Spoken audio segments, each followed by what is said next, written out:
lorry was turning right to Babram. The driver pulled into the left-hand lane, got blinded by this low sun, and hit me from behind because he couldn't see me. I was then thrown into a verge of very long grass, and I guess my bike must have gone in with me, which made me very difficult to see. This driver then pulled into a bus lay-by a little bit further on, assumed that he had hit a road sign or something like that, not a person, and so just drove off, leaving me in the verge to unfortunately die.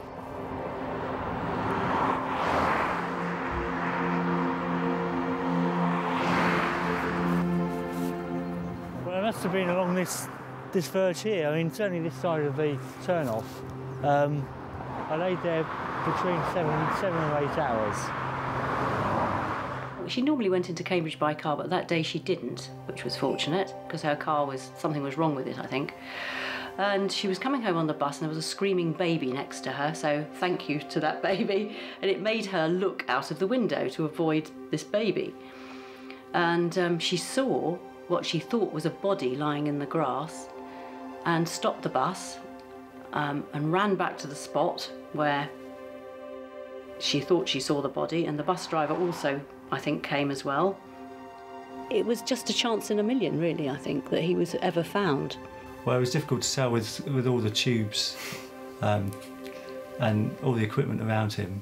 I mean, it's not like you could actually see, you could really just sort of see his face, really. It was just a vegetable state, really. You want to speak to him, but it's almost as if there's just a body lying there.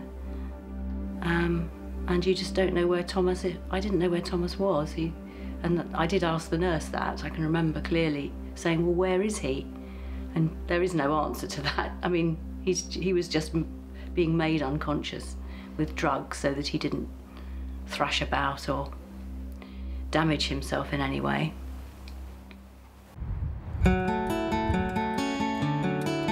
Headway is here to support people who've had a traumatic or acquired brain injury. So we're here to provide structure, routine, as well as activity sessions and a whole host of community support for people who've experienced any kind of brain injury.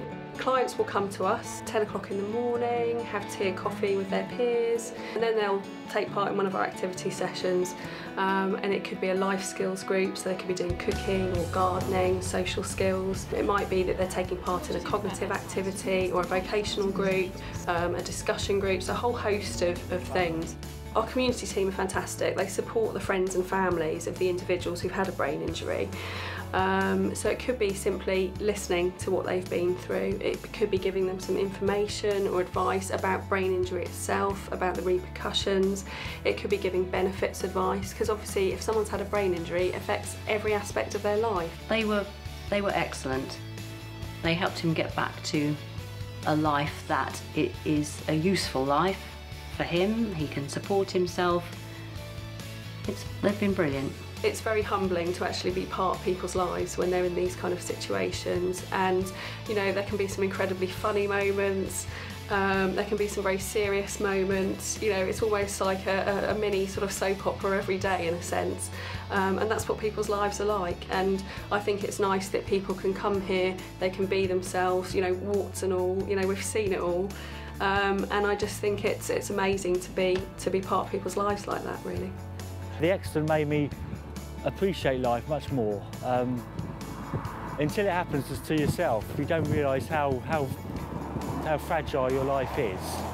So yeah, you perhaps enjoy every day you have.